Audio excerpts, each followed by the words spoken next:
My name's Justin. I'm 32 and I run my own business. Today, I'm out with my wife Lily, visiting an open house for a newly built condominium complex. Wow, a brand new condo complex. I heard there are 3 different model units, each with a unique concept, Lily said excitedly.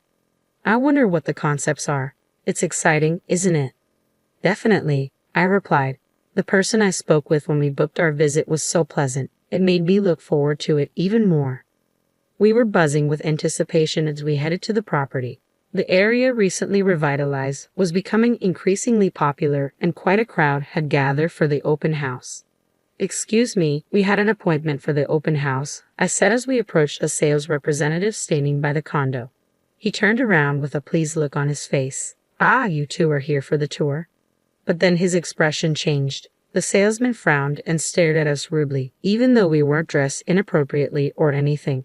He sighed heavily and jerked his head toward the entrance. Please, go this way. Thank you, we said, a bit taken aback by his strange behavior. With the presentation time closing in, we made our way to the venue. Oh, this room is so cute, Lily said as we explored the model units. I like the classy one we saw earlier, but I love bright colors, so maybe this one is more my style. By the time we were examining the rooms, we had forgotten all about the sales rep and were completely absorbed in evaluating the spaces. The windows are large, which gives a sense of openness, and the view isn't half bad, right? I pointed out. It might be a big plus. As for the layout, this type would provide plenty of storage even if we have a lot of stuff. Doesn't that sound good? Lily agreed. After looking around all the rooms, we settled down at one of the provided tables and started looking through the brochures, discussing our impressions. At that moment, the same sales rep from before brought some refreshments and started serving them to each table. Thank you for coming by today. How was everything? If you have any questions, don't hesitate to ask me. My name is Brown, he said, smiling and making polite conversation at each table. However, he breezed past our table without leaving any refreshments. Ha! Lily and I just stared, dumbfounded. Eventually, after he had finished serving everyone else, he glanced our way and seemed to smirk before moving on. Hey, that guy, Lily whispered to me, furrowing her brows. You mean the one who was so rude to us at the entrance? I asked. Yeah, that's him, she confirmed. We never did receive our drinks or the extra information we asked for. The excitement we felt had completely vanished, replaced by a sour mood. I thought the ad looked promising, I said, but Lily looked disappointed. As we were getting ready to leave, we heard Brown's voice. Apparently, he thought he was alone. Man, that clueless couple today was a real pain. They're so out of touch with their own status. It's just sad. No kidding, someone responded. Brown shook his head. I saw from a distance they parked their car in the coin-operated lot. They rolled up in a tiny compact car. Never thought they were here for the tour. They looked so plain and broke. They should know their place. Lily and I exchanged glances. It seemed like Brown was talking about us. Indeed, we had arrived at the venue in our compact car. Compared to those decked out in designer wear that we spotted at the viewing, our attire may have seemed modest. Why should I waste my valuable time on folks like that? I ignored them. They were dumbfounded. Ha ha. Ah, Mr. Brown, isn't that not quite right? From now on, let me handle the refreshments and materials, said another voice. The one to argue with the abrasively laughing Mr. Brown was apparently his junior colleague. Shut up, Johnson. Don't be presumptuous as a newbie. I am the one who will be managing the contracts. You wouldn't dare undermine me for the incentive, would you? No, I didn't mean to, Johnson replied, looking distressed. From the following exchanges, it became apparent that Johnson was the one taking care of all the preparations while Mr. Brown was cherry-picking the good parts of customer service. It kind of ruined my mood. On the way home, Lily let out a sigh. Since we remember these things, let's pass on this apartment today. It's a shame because the show suite was so nice, but it just doesn't feel right. I agree. If we proceed with this, we will likely have to face Mr. Brown again, and given what happened today, I could see where this was going. We decided to look into other properties. After discussing it for 2 weeks, Lily called me over. Justin, what do you think about this property? She asked, pointing at the PC screen. It's a bit over budget, but I'd like to go and see it. Only a few units left, huh? You're weak for these marketing phrases, Lily. You always end up buying things that say limited edition, even sweets. As I teased her, she laughed and said, "Don't compare it to sweets." We quickly clicked on the button to book a viewing.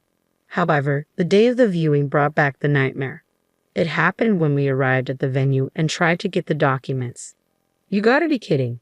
Give me a break," a familiar voice rang out with a slight tongue click. When we turned towards the sound, there was Mr. Brown, who had bad-mouthed us at the previous open house. We didn't expect to see him again so soon. Upon closer inspection, the person we had asked for the documents was none other than Johnson, his junior colleague. I involuntarily pulled my hand back from taking the documents. Johnson, who seemed not to remember us, looked puzzled.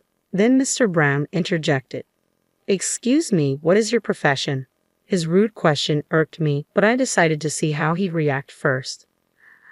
"I'm self-employed." "Ha!" Mr. Brown scoffed, not even bothering to hide his mocking expression. "This place is out of your league. It's a waste to even show the last unit on the top floor to people like you." "Got it."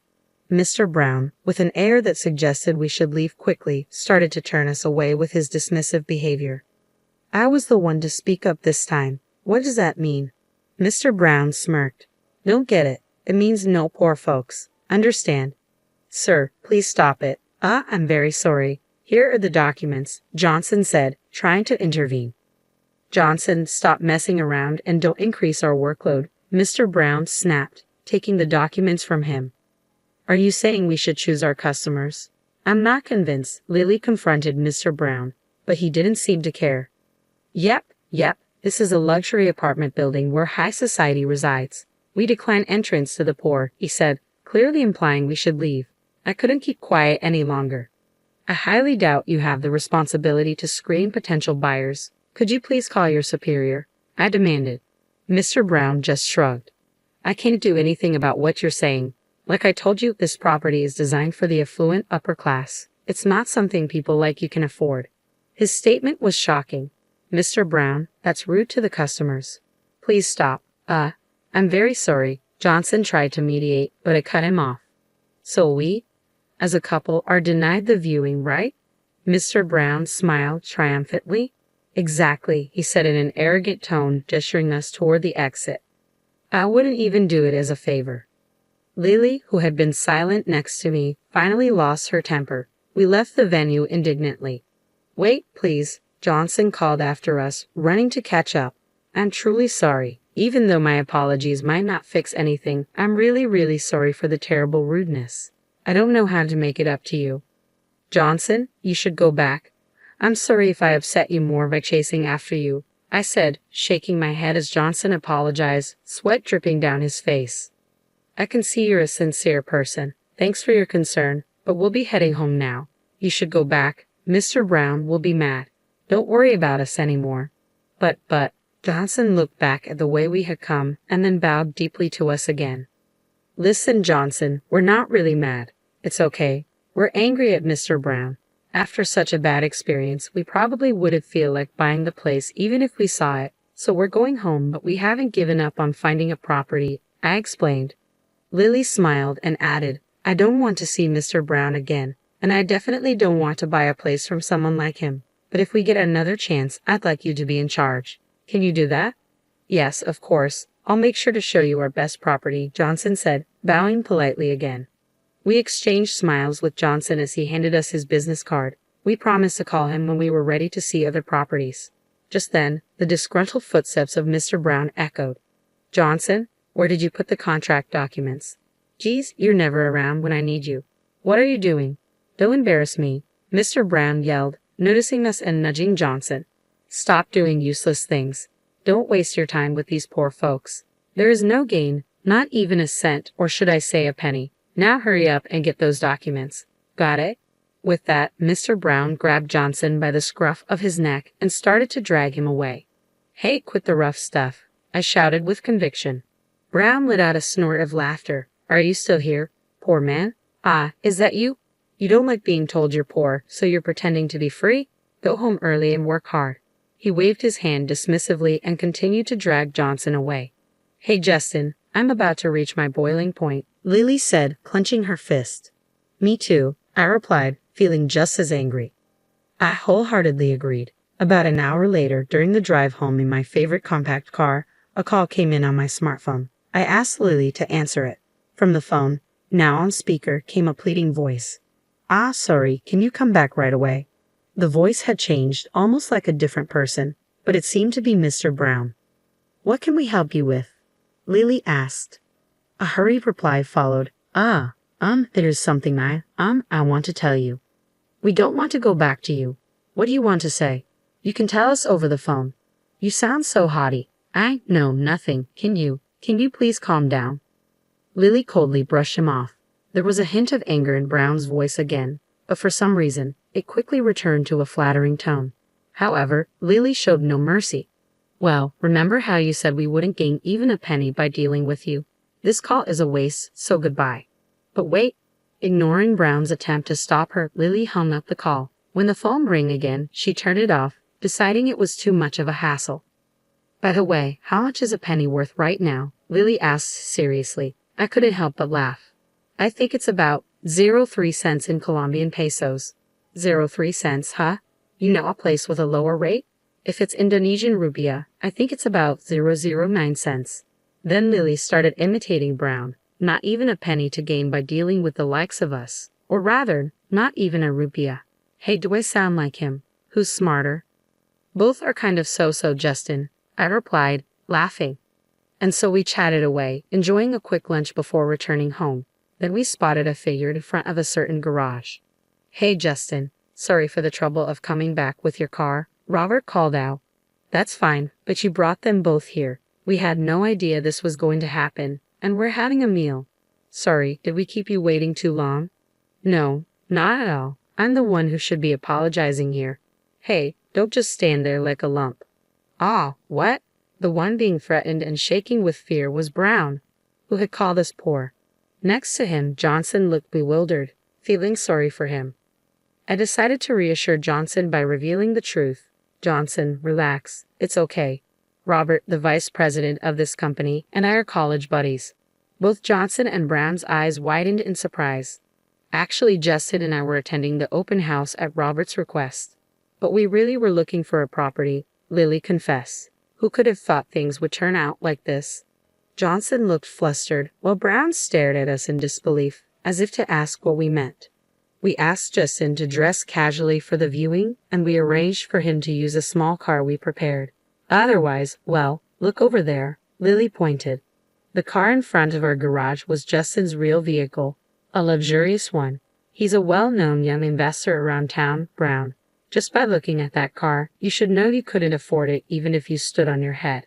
Brown appeared to be trembling, likely anticipating severe chastisement. A few months ago, we started receiving complaints at the corporate office. People said they felt looked down upon by salespeople when they went for casual viewings. Everyone was saying the same thing, so I visited the site many times, but you acted polite in front of me, Brown. However, the features match you no matter how I think about it. I asked Justin to confirm once I left the site, and the result is this situation. Mr. Vice President, could there be some kind of mistake?" Brown stammered. "Don't screw around. We have the recorded conversation. Do you want to deny it until I play it back?" Robert's scathing words left no room for excuses.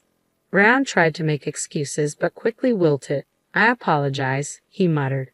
"You're apologizing to the wrong person," Robert snapped.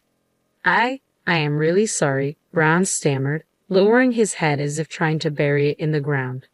"But if saying sorry were enough, there would be no need for the police," Robert replied coldly. "Don't think this ends here. You'll take full responsibility." Brown shrank back even more, looking as if he were about to cry upon hearing Robert's threat of damages. "It was all my fault, but the compensation—" Brown approached Lily and me, practically begging for shelter. Robert grabbed him by the scruff of his neck. "Don't joke around. You judged based on appearances and labeled them as poor. It's a big mistake to think rich people flaunt their wealth. Do you know how many cancellations we've received from high-profile clients because of your reckless behavior?" As Robert lectured him in a low voice, Brown seemed to shrink smaller and smaller. "You ruined our company's reputation with your sales tactics. You understand my anger, right?" "Please forgive me," Brown pleaded. "No chance. Brown's eyes rolled back as he collapsed to the ground. It had been a while since I saw Robert lose his cool like this. It reminded me of our college days when Robert stood up for me against bullies, even fighting upperclassmen to protect me and getting beaten up in the process. Once again, Robert had defended me, this time alongside my wife Lily. I owed him big time. I'd treat him to his favorite steak next time. A few days later, Robert invited us for another property viewing, with Johnson in charge. Until a formal decision was made, Brown had received a pay cut and demotion, now working as an office grunt. It seemed only natural that he was getting a tough time from everyone, considering how he had treated them before. Yeah, I'll clean the table right away. I'll get the documents. I'm sorry, I'll get them. We could faintly hear Brown's distinctly different voice from before. Later, Brown was sentenced to pay damages and struggled to make repayments without his title or duties. Meanwhile, thanks to Johnson, we managed to acquire our ideal home. Moreover, due to Robert's consideration, we got it at a slightly discounted price. Johnson also seemed to be making great strides in his performance and was enjoying better treatment.